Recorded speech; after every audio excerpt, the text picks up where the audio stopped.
बच्चों, परमपिता परमात्मा की असीम रजा से आपको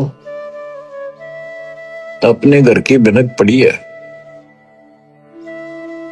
आपको ये ज्ञान हुआ है कि हम क्यों जन्म रहे हैं, क्यों मर रहे हैं, हम कहाँ के निवासी हैं। यहां पर हमारा परिवार है, ये पिछला संस्कार है, इसको पूरा करते जाएंगे और अपने अपने कोई कहीं जन्म लेगा, कोई कहीं जन्म लेगा, कोई पशु बनेगा, कोई पक्षी बनेगा, अच्छे कर्म कर रखे होंगे कोई स्वर्ग जाएगा, कोई बुरे कर्म करके नरक जाएगा। यानी अंश में सब 12 बाटा। कहते एक लेवा एक देवा दूतम, कोई किसी का पिता नहीं पूतम, ऋण संबंधी जुड़ा यू ठाठा, ये मौज दिखाई दे है। अंश में सब 12 बाटा। 12 बाटा मैंने अपने अपने 12 बाट हो गया हो, यानी अपने अपने अलग अलग बिछड़ जाओगे। पहले भी कहीं कहीं थे, पिछले जन्मों के संस्कार बस आज इकट्ठे हो गए। ये थोड़े से दिन की भूल भुलैया, और इसका कोई निश्चित भी नहीं है कि इतने तक तुम इकट्ठे हो, लेकिन ये आपकी हमारी मजबूरी है। हम ना इन तक दूर हो सकते, क्योंकि हमारे अंदर इंसानियत है। हम मनुष्य पशु पक्षी भी नहीं हो सकते अपने बच्चों से दूर, अपने परिवार से दूर। इतना हमारे अंदर इंसानियत है, उसी का नाजायज फायदा उठाया जा रहा है। हमें राह ठीक नहीं बताया गया आज तक, भाई तुम क्या करो, मृत्यु हो जाती है 1 सेकंड में। ये बात जब तक आपकी छाती में नहीं धरी जाएगी, हृदय में नहीं समाई रहेगी, तब तक आप भगत नहीं बन सकते हैं कि आज हम यहाँ सब कुछ है, बच्चे भी हैं, माता पिता भी है, सारी सुविधा है, तो मनुष्य को क्या करे। 1 मिनट में मृत्यु होगी, फिर क्या करोगे? वह नहीं समझ में आती, वह नहीं कहा भी नहीं, अभी क्या पता, अभी तो बहुत टाइम है। आज का रोज देखो अखबारों में, रोज 1 लाख की गाड़ी गाल देता है काल, इसकी शून्य जो चाल है। इतनी बड़ी पृथ्वी पे अरबों व्यक्ति हैं, एक गांव में 2-3 साल में एक का नंबर आवे। जवान भी मर जाते हैं, बूढ़े भी मर जाते हैं, तो फिर कई साल तक बोल पड़ी रहा, वो तो वैसे हो गया, उनका नहीं हो गया था, नहीं हो गया था। ये तो किसी के साथ भी हो सकता है। तो इसका समाधान पता लग गया। अब ये इस समाधान को कर लो। इस भूल भुलैया तक सीमित हो गए तुम बस। पहले तो ज्ञान नहीं था, अब ज्ञान होने के बाद भी तुम सतर्क नहीं होते हो, फिर इंसान नहीं पत्थर हो पत्थर। कोट बरस करे संगत संतों की, पत्थर का जल में क्या बीजे, एक चंदन वन में रंग लाते, एक बांस बिटन में ना सीते। जो व्यक्ति पत्थर जैसे हैं, उन्हें कितना ज्ञान सुना ले, नाम भी ले लेंगे, नाट भी लाए जाएंगे बैठे बैठे सत्संग में, हाँ सही है, पर बाहर जाते हो एक काम, तो वो पत्थर है। पत्थर को पानी में डाल दे, कितने दिन तक डाल कर रखो, बाहर निकाल दे, एक दूसरे से बढ़ा दो, जो कि तो चिंगारी फटेगी। तो क्या असर हुआ? पानी में डालने के बाद तो वो नरम होना चाहिए था। तो ऐसे हृदय ना बनाओ, नरम हो जाओ, मालिक की तरफ ध्यान दो। देख दाता क्या बताते हैं बार बार, 1 सेकंड के बाद पता नहीं कहां बिजली पड़ जाए और किधर जाकर पड़ोगे, किधर पशु जोंगी में, वहां पक्षी जोगी। इन बातों को याद रखो बच्चों, सावधानी बरतो, आप पत्थर ना बनो। या तो फिर सत्संग में आने का फायदा क्या, जब इन बातों का असर नहीं हुआ आप पे।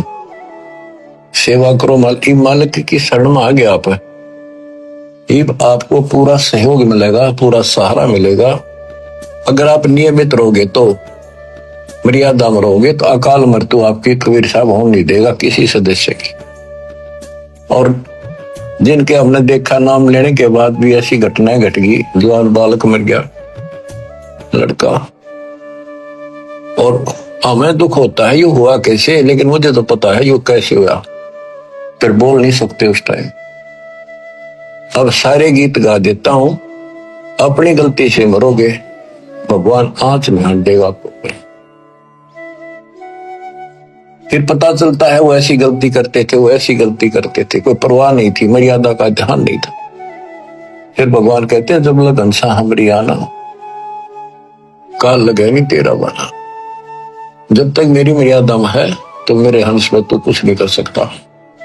गरीब अनंत कोटिवादी जहां रचे सकल ब्रह्मांड, गरीब दास में क्या करूं, ये काल करे जीव खंड। मैं इतना सक्षम हूं, इतना समर्थ हूं, कबीर साहब बताते हैं असंख्य ब्रह्मांड मैंने रचे, लेकिन मैं क्या करूं, यू काल जीव खंड करा देता है, मेरे भगत का नाम छुड़वा देता है और उसके बाद इसका दाव ले देता है। तो बच्चों, मर्यादा को लक्ष्मण रेखा समझो, ये बच्चों का काम नहीं है। तुम नजरा सी लाग गए, पहाड़ टूट जाएगा जिस दिन का जीवन छूट गया, जिस दिन शरीर छूट गया, कि तो हाथ नहीं आओगा कुछ भी। अब समय दिया थोड़ा सा भगवान ने जीवन का, इसका सफल करो। अब वाणी सुनाता हूं, अथ ज्ञान परिचय। सतगुरु दीन दयाल दयाला, नजरी है नजर निहाला। सतगुरु अगम भूमि से आए, निर्भय पद निज नाम सुनाए। कर हंसा प्रतीत हमारी, सतगुरु दार नर और नारी। जैसे वेद बताते हैं परमात्मा सबसे ऊपर के लोक में रहता, ऊपर वहां से गति करके आता है।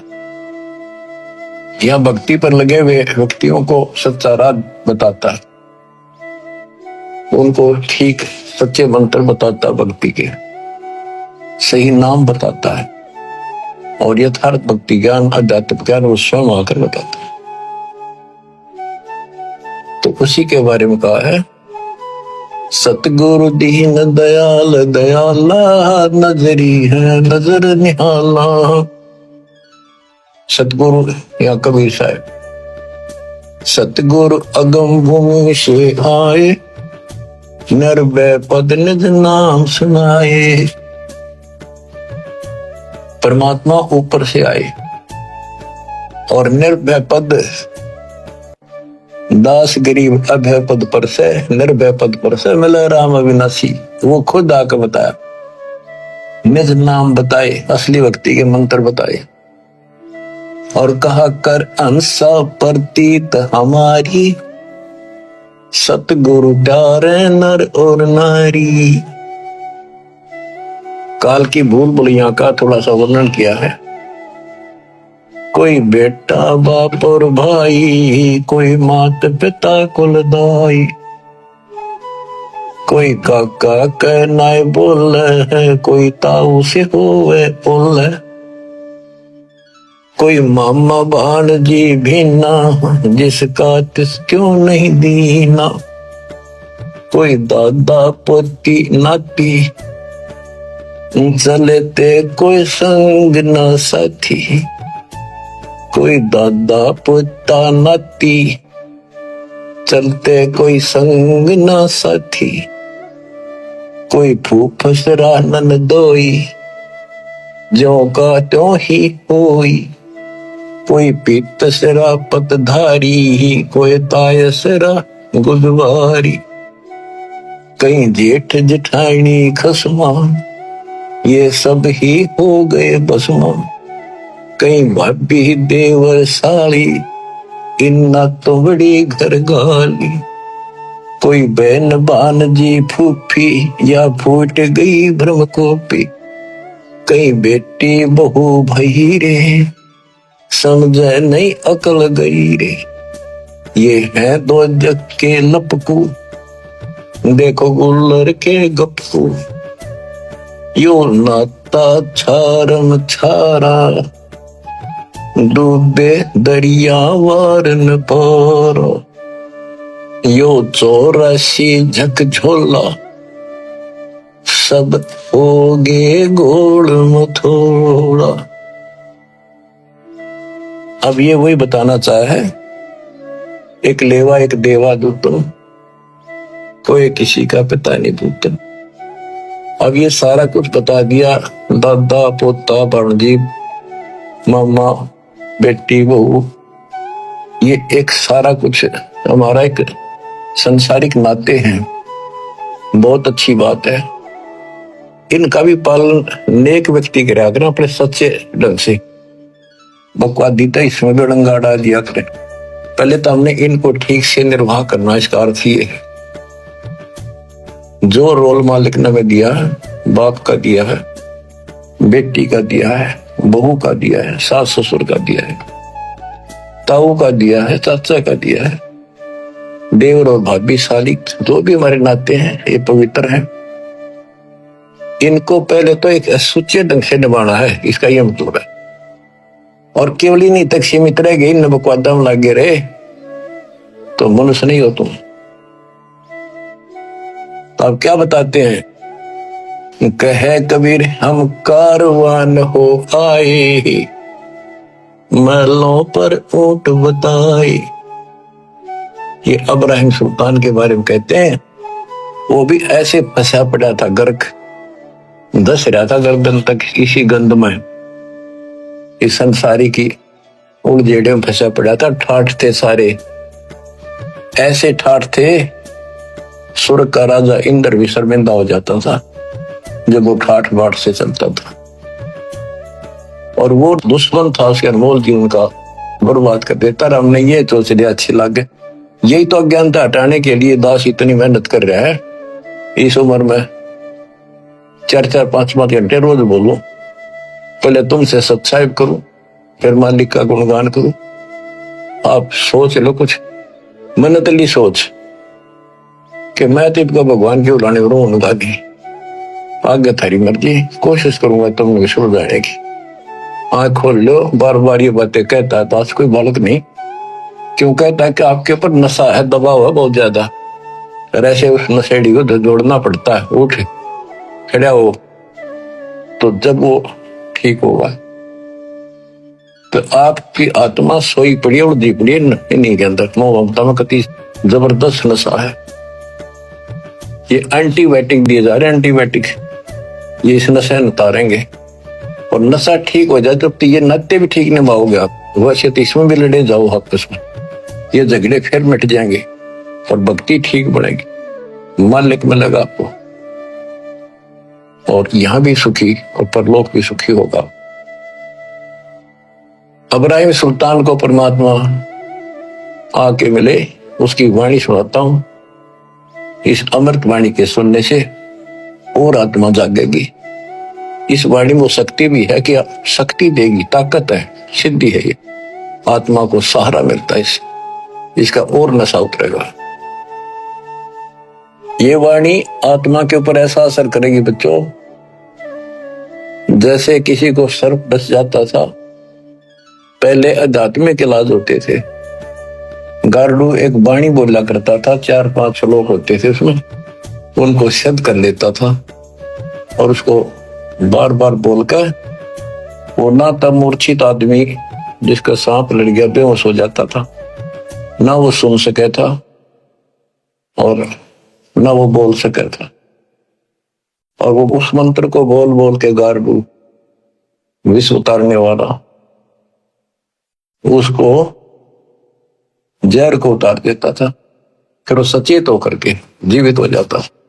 तो आत्मा दस रखी मोबाइल ने काली नागिन में, और इसके ऊपर इतना जबरदस्त नशा हो गया है, इस वाणी से ये उतर जाएगा धीरे धीरे, ये अंदर असर करेगी जाके।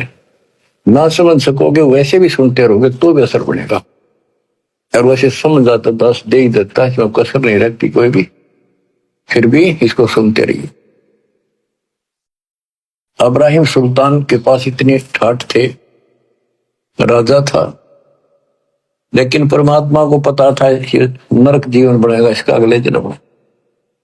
अब भगवान से तो हम धन मांगे, संतान मांगे, भाई शादी ना हो, शादी मांगो बच्चों की, परमात्मा आपको वो भी देता है, पर इतना ही देगा जितना जरूरत है, ज्यादा नहीं। भक्ति करो क्योंकि उसने तो आपकी मुक्ति करानी है। आपने ज्ञान नहीं होने से आप यहीं की सुविधा मांगते रहते हो, तो परमात्मा वो देगा नहीं आपको। इसलिए आप राज्य ग्रंथाराम की रजा दरा जोशीस दास गरीब दरस प्रस्तिस बैठे जगदीश। फिर आपको ये बात याद रखनी पड़ेगी, भगवान जो रखे नहीं रहना चाहिए भगत को। अब न कुछ भी दिखता हो आज, लेकिन आपका भविष्य उज्जवल हो जाएगा। तो बच्चों, परमात्मा की असीम कृपा है आपके ऊपर। जैसे अब्राहिम सुल्तान को निकाल निकाल के ला रहे हैं ना बच्चों, आप उस परिस्थिति से ऊपर उठ चुके हो, इसलिए आपको जन्म इस पीक टाइम में, प्राइम टाइम में, इस भक्ति युग में मिला है। मालिक की इस रजा की अनदेखी ना करो, इसकी कदर करो, अपना पीछा छुटाओ। आपने ऐसी कुर्बानियां, लख पर सूरा जूझ ही लख पर सावन दे, लख वरती जहान में तो सतगुरु समझा। तो बच्चों, आप ऐसी पुण्यात्मा हो, अब्राहिम सुल्तान जैसी आत्मा रही हो आप कभी, तब आज दाता की शरण मिली है। दास तो आपको कति झंझोड़ कर रखेगा, पर काल का दबाव भी खूब आपके ऊपर वो भी रहा रहेगा, कोई बात नहीं। कई ताकत में लगी आत्मा ने, सब ने घसीट ले चल लेंगे। संसारिक काम भी हम करेंगे नेक नीति से। काल ने परमात्मा से कहा था कि मैं इन सबको भ्रमित कर दूंगा और तुम बेसिक जाइयो संसार में, जोग जीत जाइयो संसारा। जीव न माने कहा तुम्हारा, जीव तुम्हारा कहा नहीं माने, हमारी ओढ़ हो बाद में खाने। इनको मैं ऐसा भ्रमित करूंगा, द्वादश पंथ करूंगा साजा, नाम तुम्हारा ले करूंगा वाचा। द्वादश पंथ नाम जो देगी, हमारे मुख में आन सुनाई। तीर्थ व्रत जब तक मन लाऊं और यह विधि जीवों को बरमाऊं, कि इनको सब शास्त्र विरुद्ध साधना लगा दूंगा, सब लगा दूंगा, और ये इतने दृढ़ कर दूंगा जब तुम्हारा वो स्वयं होगा पीछे, जो आपका कोई भक्त भेजोगे, संत भेजोगे, उसके साथ वो विवाद करेंगे। तो बच्चों, ये ज्ञान ऐसा है, सबको धोखा दे देगा। मालिक कोई बालक नहीं, इसका बाप है, उसको पता था ये दुर्गति नहीं हो लेंगी और सारी भक्ति करके थक नहीं लेंगे, तब तक मेरी बात न मानना कोई नहीं। अब क्या बताते हैं, गरीब लल्लो पत्तों की भक्ति है, तीन लोग चकमाही, तन मन धन अर्पण करें, सो कहीं बिरले ठाई। लोग दिखावा सा करें, काम चलाओ भा, 100 रुपया प्रसाद बांट दिया, कि थोड़ा बहुत दान दाने घेर दिए, कहते इस तरह की भक्ति करें ये लोग। तन मन धन अर्पण करें, सो कोई कोई भक्त है। गरीब द्वादश तिलक बनाए, करे फांसी नीनी हाथ, विष के लड्डू देते हैं जीवों ऊपर घात। अब ये नकली संत काल के एजेंटों की बताते थोड़ी सी। गरीब नाना वर्ण भेख हैं, सट दर्शन के माही, वचन हमारा मानियो, ये पंथ नरक में जाही। गरीबदास जी कितने स्पष्ट करे हैं, हमारी बात मान लो, ये सारे नरक में जाएंगे। गरीब पंथ तो पड़े सो बह गए, हमारी बाट अपंथ, शब्द हमारा मानियो, सेवो सतगुरु संत। अब के पड़ी थी गरीबदास जी ने, इतनी लंबी वाणी कौन कर सारा कुछ। इसलिए आप उनके बच्चे हो, बोले वाले हो, कति अज्ञानी बना रखे आपने। आप कहते हैं गरीब चाहे पूजो ब्रह्म को, चाहे पूजो तीहू देव, चाहे पूजो माया आदि को, या सभी काल की सेव। ये सब काल की पूजा है। मेरे पूर्ण पुरुष दयाल है, बंदी छोड़ कबीर, अपने जन के कारण बन बन धरे शरीर। गरीब क्षेत्र पात्र बोइए, जोरी जय जगदीश, खेत गधेरा खा गया कर काम दिनों की रीस। बच्चों कहते हैं दान धर्म, ये धर्म एक जैसे ही भंडारे होने लग रहे हैं। और जैसे आप आश्रम में आते हो, आपको आश्रम आए पाछे ये नहीं पता कहां से सामान आया है, किसने बनाया है, क्या रेट चल रहा है। आप खाओ और मालिक के गुण गाओ। तो कहते ऐसे स्थानों पर दान जरूर करियो, खेतर पात्र बोइयो जो रीजा जगदीश। ऐसे धर्म कर्म जहां हो रहे हो वहां दान धर्म जरूर करियो, जिससे मालिक राजी होगा। गरीब खेतर पात्र बोइए जो रीजा जगदीश, खेत गदेरा खा गया कर काम धेनो की रीश। ये नकली संत जैसे काम धेनो यानी गाय ने बढ़िया आहार खिलावांगे, बनोले दाना और अच्छी खुराक तो गजब का दूध देगी। और गधे न खुआवांगे, गधे ने के देगा। तो नकली संत तो गधे समान है, उनको खुआने का कोई फायदा। और असली संत काम देनो शाम में खुआओगे, अगले दिन बाल्टी में फर्क पड़ जाएगा, ज्यादा दूध दे दिए। गरीब पांडव यज्ञ अश्वमेध में पंडित द्वादश पुरोड़े, बाल्मीक मुख गोवते बिना शंख घमोड़े। कहते एक तो भोजन खिलाया, वो बैठे थे 12 करोड़ पंडित, 33 करोड़ देवता, 88,000 ऋषि और गणे सिद्ध 83 नौनाथ। उनके भोजन खिलाने से कोई लाभ नहीं हुआ। और वाल्मीकि परमात्मा संरूप में थे, वाल्मीकि रूप में। कहते एक मुख में भोजन डालते बिना शंख घमोड़े, ढूंढा ठा दिया शंख का।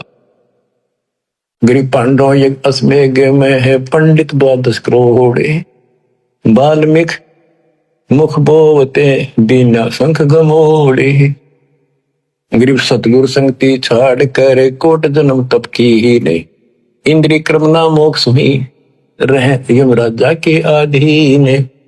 सतगुरु की संगत छोड़कर चाहे करोड़ जन्म तक तप करते रहिए, काल के अधीन तक हो गए।